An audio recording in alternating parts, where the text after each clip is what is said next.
So let's see one problem on Fourier series.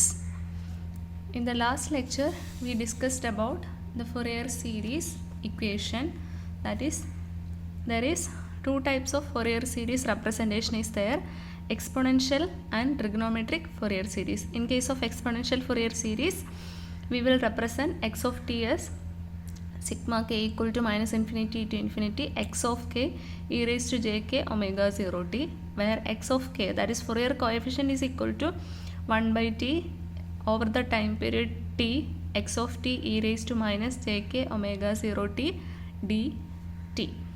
And if it is trigonometric Fourier series എന്ന് പറയുമ്പോൾ പ്രത്യേകിച്ചൊന്നുമില്ല, ഈ എക്സ്പ്രഷനെ തന്നെ നമ്മൾ എന്ത് ചെയ്യുവാണ്, ഈ എക്സ്പൊണൻഷ്യലിനെ തന്നെ നമ്മൾ സൈൻ്റെയും കൊസൈൻ്റെയും ഫോമിലോട്ട് ആക്കുന്നേ ഉള്ളൂ. So in such case x of t equal to a zero plus sigma n equal to 1 to infinity a n cos n omega 0 t plus b n sine n omega 0 t, where a zero is equal to 1 by t over the time period x of t dt and a n is equal to 2 by t over the time period x of t cos n omega 0 t dt. b n ആണെന്നുണ്ടെങ്കിൽ same തന്നെ എന്താ sign n omega 0 t dt. അപ്പോൾ ഏത് Fourier series ആണ് ചോദിക്കുന്നത് എന്നുള്ളതിനെ depend ചെയ്തിട്ടാണ് നമ്മൾ ഇതിൽ ഏതെങ്കിലും ഒരു രീതിയിൽ എക്സ്പ്രഷൻ എഴുതുന്നത്. Okay, so the first question is obtain the exponential Fourier series representation for the waveform shown below. അപ്പോൾ എക്സ്പൊണൻഷ്യൽ ഫൊറിയർ സീരീസ് ആണ് ചോദിച്ചേക്കുന്നത്. എക്സ്പൊണൻഷ്യൽ ഫൊറിയർ സീരീസ് എന്ന് പറയുമ്പോൾ നമ്മൾ ഈ ഇക്വേഷനാണ് എന്ത് ചെയ്യുന്നത്, യൂസ് ചെയ്യുന്നത്. അപ്പോൾ എന്ത് വേണം, എക്സ് ഓഫ് കെ കണ്ടുപിടിക്കണമെന്നുണ്ടെങ്കിൽ 1 by t over the time period T X of T ഈ വാല്യൂ ആണ് വേണ്ടത്. So we have to find out the time period T. ഇവിടെ ഇപ്പോൾ ഇക്വേഷനിൽ നോക്കേ, ഈ ഒരു സ്ക്വയർ വേവ് ഫോം ആണ് റിപ്പീറ്റ് ചെയ്യുന്നത്. ഈ സ്ക്വയർ എന്ന് പറയുന്ന 2 യൂണിറ്റ് ആണുള്ളത്. ഇവിടെ -1 to 1, അഗെയിൻ 3 to 5, ഇങ്ങനെയാണത് റിപ്പീറ്റ് ചെയ്യുന്നത്. അപ്പോൾ ഇവിടെ നോക്കേ, ഈ സിഗ്നൽ എന്ന് പറയുന്നത് ഇതുവരെ പോകുന്നു, അഗെയിൻ എന്ത് ചെയ്യുന്നു, അത് റിപ്പീറ്റ് ചെയ്യുന്നു, അഗെയിൻ അവിടുന്ന് സ്റ്റാർട്ട് ചെയ്യുന്നു.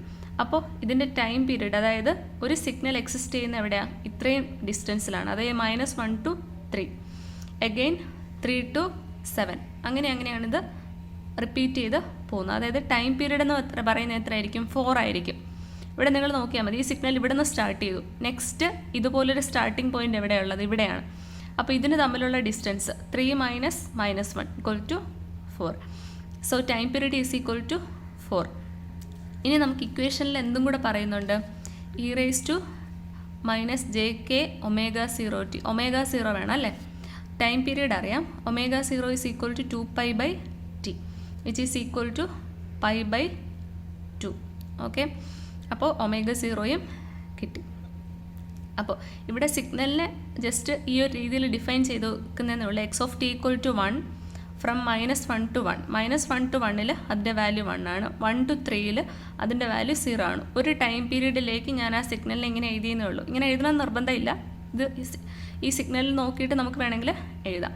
ഇനി എനിക്ക് എന്ത് കണ്ടുപിടിക്കണം, എക്സ് ഓഫ് കെ കണ്ടുപിടിക്കണം. എക്സ് ഓഫ് കെയുടെ ഇക്വേഷൻ എന്തായിരുന്നു, x of k equal to 1 by t over the time period x of t exponential. So 1 by t എന്ന് പറയുമ്പോൾ എന്ത് എഴുതും നമ്മൾ, 1 by 4 അല്ലേ. അപ്പോൾ 1 by 4, പിന്നെ എന്ത് പറഞ്ഞു, over the time period T അല്ലേ. ഇവിടെ ടൈം പീരീഡ് എന്ന് പറഞ്ഞാൽ എവിടെ തൊട്ട് എവിടം വരെ ഉണ്ട്, -1 to 3 വരെയുണ്ട്. പക്ഷേ ഇൻ്റഗ്രേറ്റ് ചെയ്യുമ്പോൾ ഇത്രയും സമയം നമ്മൾ എടുക്കേണ്ട കാര്യമില്ല, കാരണം ഇവിടെ ആംപ്ലിറ്റ്യൂഡ് 0 ആണ്. അപ്പോൾ എന്ത് ചെയ്യും, -1 to 1 നമുക്ക് എടുത്താൽ മതി. So integral -1 to 1 X of T, -1 to 1 അതിൻ്റെ ആംപ്ലിറ്റ്യൂഡ് 1 ആയതുകൊണ്ട് 1 എന്നെടുത്തു. വേറെ എന്തെങ്കിലും വാല്യൂ ആയിരുന്നെങ്കിൽ ആ value എടുത്തേനെ. 1 e raised to minus j k omega 0 t dt. So which is equal to 1 by 4 over -1 to 1 e raised to minus j k omega 0 എന്ത് കണ്ടുപിടിച്ച് വെച്ചിട്ടുണ്ട്, π/2 into t dt. ഇനി എന്ത് ചെയ്യുക, ഈ എക്സ്പൊണൻഷ്യൽ ടൈമിനെ ഇൻ്റഗ്രേറ്റ് ചെയ്യുമ്പോൾ എന്താണ്, exponential by -jk π/2 over the time period -1 to 1. ഇനി ഈ jk π/2 എന്ന് പറയുന്ന കോൺസ്റ്റൻ്റ് ആണല്ലേ, അപ്പോൾ അതിനെ ഞാൻ ഇങ്ങോട്ട് പുറത്തേക്ക് എടുത്തു.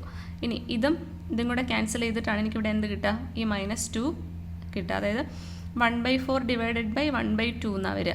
അപ്പം ഇവിടെ 1/2 എന്ന് വരും, ആ 2 ആണ് ഈ കാണിച്ചേക്കുന്നത്.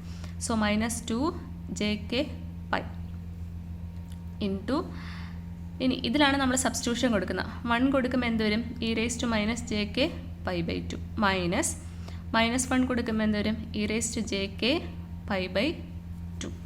So we will get e⁻jk, ഈ മൈനസിനെ ഞാൻ എന്ത് ചെയ്തു, ഇവിടോട്ട് അപ്ലൈ ചെയ്തു. അപ്പോൾ ഇത് പോസിറ്റീവ് ആവും. That is e⁻jk π/2 minus e⁻−jk π/2 by 2jk into pi. ഇനി എനിക്കറിയാം e⁻jθ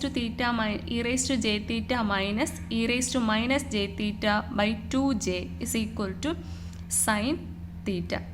സോ ഇവിടെ തീറ്റ എന്ന് പറയുന്നത് എന്താ, e⁻jθ, തീറ്റ എത്ര ഇവിടെ, k into π/2. So sine k π/2 by k into pi. കാരണം ഈ 2j എവിടെ പോയി, സൈൻ തീറ്റയിൽ പോയി. സോ എനിക്ക് എന്ത് കിട്ടി, എക്സ് ഓഫ് കെയുടെ വാല്യൂ കിട്ടി. ഇനി എനിക്ക് എന്ത് ചെയ്യണമെന്നാണ് നമ്മൾ പറഞ്ഞിരുന്നത്, ഇതിനെ ഫൊറിയർ സീരീസ് ആയിട്ട് റെപ്രസെൻറ്റ് ചെയ്യണം. അതായത് x of t is equal to sigma k equal to -∞ to infinity x of k, അതിനെ ഇങ്ങോട്ട് എഴുതി e⁻jk π/2 അല്ലേ. എക്സ് ഓഫ് ടി നമ്മൾ എങ്ങനെ എഴുതുന്ന, sigma X of K e⁻jk ω0t, ω0 π/2 ആണ് ഇവിടെ. അപ്പോൾ e⁻jk π/2 ഇൻറ്റു ടി. ശരിക്കും പറഞ്ഞാൽ നമ്മൾ ആ 2 ഇക്വേഷൻ അറിഞ്ഞു കഴിഞ്ഞാൽ ആ ഇക്വേഷനിലോട്ട് സബ്സ്റ്റിറ്റ്യൂട്ട് ചെയ്യുക എന്നുള്ളത് മാത്രമേ ഉള്ളൂ. അപ്പോൾ എനിക്ക് എക്സ് ഓഫ് ടി റെപ്രസെൻറ്റ് ചെയ്തു. ഇനി ഇതിനകത്ത് ചോദിക്കുന്ന കാര്യമാണ് എന്തെന്ന് പറയുന്നത്, ഇതിൻ്റെ ഹാർമോണിക് കമ്പോണൻസ് ചോദിക്കാം. അപ്പോൾ ഹാർമോണിക്സ് എന്ന് പറയുന്നത്, ഹാർമോണിക്സ് നിങ്ങൾ ഫിസിക്സിലോ പഠിച്ചിട്ടുണ്ടാവും. ഹാർമോണിക്സ് എന്ന് പറയുന്നത് എന്താ, നമ്മുടെ ബേസിക് ഫ്രീക്വൻസീൻ്റെ മൾട്ടിപ്പിൾസിനെയാണ് ഹാർമോണിക്സ് എന്ന് പറയുന്നത്. അതായത് ഇപ്പോൾ എൻ്റെ എക്സിസ്റ്റിംഗ് ഫ്രീക്വൻസി 2π ആണെങ്കിൽ 2πയുടെ മൾട്ടിപ്പിൾസിനെ ആയിരിക്കും ഞാൻ എന്തെന്ന് പറയുന്നത്, ഹാർമോണിക്സ് എന്ന് പറയുക. അപ്പോൾ നമ്മളോട് first or third or fifth or ഏതെങ്കിലും ഒരു ഹാർമോണിക്സ് ചോദിച്ചാൽ നമ്മൾ ചെയ്യേണ്ടത്, ഇപ്പോൾ ഫസ്റ്റ് ഹാർമോണിക് കണ്ടുപിടിക്കാനാണെന്നുണ്ടെങ്കിൽ കെയ്ക്ക് നമ്മൾ എന്ത് ചെയ്യും, 1 എന്ന് പറയുന്ന വാല്യൂ കൊടുക്കും. 1 മാത്രമല്ല 1ഉം -1ഉം 2 ഹാർമോണിക് കമ്പോണൻ്റ് ഉണ്ടാവും, 1 -1. അപ്പോൾ ഇവിടെ ഞാനിപ്പോൾ ഹാർമോണിക് കമ്പോണൻറ്റ് നോക്കുകയാണെന്നുണ്ടെങ്കിൽ ഫസ്റ്റ് ഹാർമോണിക് h ഓഫ് 1 എന്ന് പറയുന്നത് x ഓഫ് 1 e⁻j⁻0t, അതായത് ഞാൻ കേക്ക് എന്ത് കൊടുത്തു, 1 കൊടുത്തു. അതുപോലെ എന്തും കൊടുക്കാം, -1ഉം കൊടുക്കാം, x ഓഫ് -1 e⁻jk⁻0t. അങ്ങനെയായിരിക്കും നമ്മൾ എന്ത് പറയുക, ഫസ്റ്റ് ഹാർമോണിക് കമ്പോണൻറ്റ് പറയാം. അതുപോലെ നമ്മൾ തേർഡ് ഹാർമോണിക് പറയുവാണെന്നുണ്ടെങ്കിൽ എന്ത് ചെയ്യും, ഇവിടെ നമ്മൾ കെയ്ക്ക് 3ഉം -3ഉം സബ്സ്റ്റിറ്റ്യൂട്ട് ചെയ്യും. അപ്പോൾ എനിവേ ഇവിടെ നമ്മളിപ്പോൾ ചോദിച്ചേക്കുന്നത് ഫസ്റ്റ് ഹാർമോണിക്കാണ്. So X of 1 into e⁻j⁻0t plus X of -1 into e⁻−j⁻0t. അപ്പോൾ എക്സ് ഓഫ് 1 നമുക്ക് വേണം അല്ലേ. എക്സ് ഓഫ് കെ നമ്മൾ എന്ത് ചെയ്തിട്ടുണ്ട്, ഓൾറെഡി കണ്ടുപിടിച്ചിട്ടുണ്ട്. സോ എക്സ് ഓഫ് കെയുടെ വാല്യൂ എന്ന് പറയുന്നത് എന്താണ്,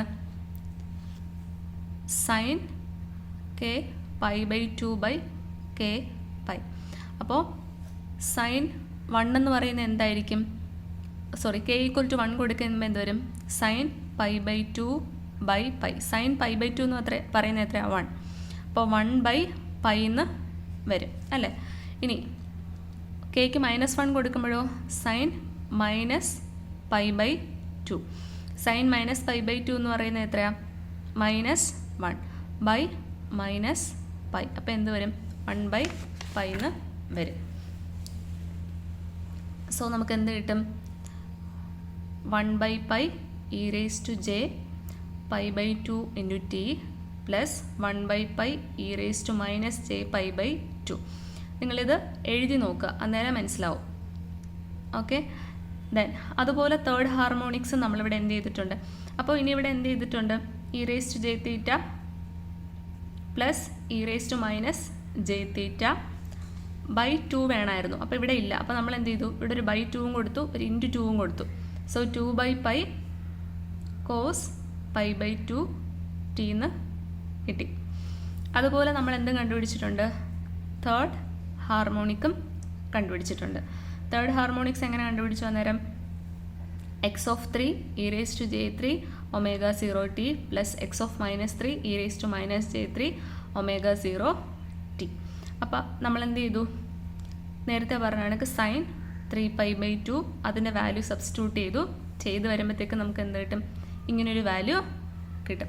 അപ്പോൾ ഏത് ഹാർമോണിക് കമ്പോണൻ്റ് ആണോ ചോദിക്കുന്നത് അതിനനുസരിച്ച് ചെയ്യുക. കാരണം ചില ക്വസ്റ്റ്യനകത്ത് എന്ത് ചെയ്തിട്ടുണ്ട്, ഹാർമോണിക് കമ്പോണൻറ്റ് സ്പെസിഫൈ ചെയ്ത് ചോദിച്ചിട്ടുണ്ട്. ഇല്ലാന്നുണ്ടെങ്കിൽ നമ്മളിതൊന്നും ചെയ്യേണ്ട, എക്സ് ഓഫ് കെ കണ്ടുപിടിച്ചു, എക്സ് ഓഫ് ടി വരെ നമ്മൾ റെപ്രസെൻ്റ് ചെയ്ത് നിർത്തും. ഹാർമോണിക്സ് ചോദിച്ചാൽ എന്ത് ചെയ്യുക, ഹാർമോണിക്സ് കണ്ടുപിടിക്കുക.